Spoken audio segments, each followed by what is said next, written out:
امریکی خاتون کے بیٹے نے چونکا دینے والے انکشافات کر دیے۔ کراچی کے 19 سالہ نوجوان کی محبت میں گرفتار پاکستان آنے والی امریکی خاتون کی کہانی میں نیا ٹویسٹ جو ہے وہ آ گیا ہے۔ امریکی خاتون جو پاکستانی نوجوان کی محبت کے اندر پاکستان آئی ہیں، کیا یہ محبت سچ ہے یا پھر یہ غلط فہمی کا نتیجہ ہے؟ کیونکہ 60 سالہ امریکی خاتون اکتوبر 2024 کو پاکستان آئی اور کراچی میں اب تک مقیم ہے۔ خاتون کا دعویٰ ہے کہ اس کی آن لائن شادی نوجوان کے ساتھ ہو چکی ہے اور وہ اپنے 19 سالہ نوجوان شور کے بغیر کراچی سے امریکہ جو واپس نہیں جانا چاہتی۔ لیکن یہ کہانی اتنی سادہ نہیں ہے جتنی نظر آ رہی ہے۔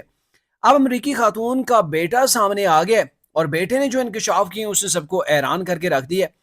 نوجوان کا دعویٰ ہے کہ اس کی والدہ ذہنی مریضہ ہیں اور وہ سوچنے سمجھنے کی صلاحیت سے قاصر ہیں۔ امریکی خاتون کے بیٹے نے یہ بھی کہا ہے کہ سوشل میڈیا سے مجھے یہ پتا چلا کہ میری والدہ جو وہ پاکستان کے اندر ہیں،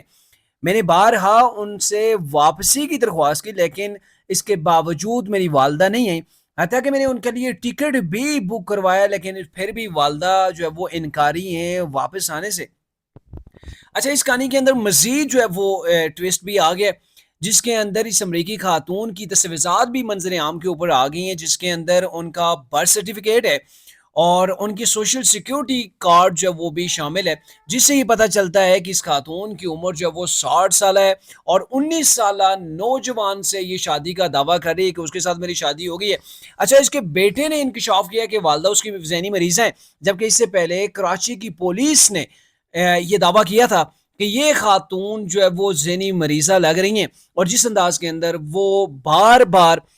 5,000 ہفتے کے ڈالرز ڈیمانڈ کر رہی ہیں، کبھی پاکستان کا پاسپورٹ ڈیمانڈ کر رہی ہیں اور کبھی یہ کہہ رہی ہیں کہ میری نوجوان سے شادی ہو چکی ہے اور وہ نوجوان مجبور ہے، اس کے والد اس کی جو ہے وہ شادی مجھ سے نہیں کروانا چاہتے۔ یہ تمام چیزیں جو ہے وہ چل رہی ہیں، لیکن فی الحال اس خاتون کا جو ٹاپک ہے پاکستان کے اندر ہاٹ ٹاپک جو ہے وہ بنا ہوا ہے۔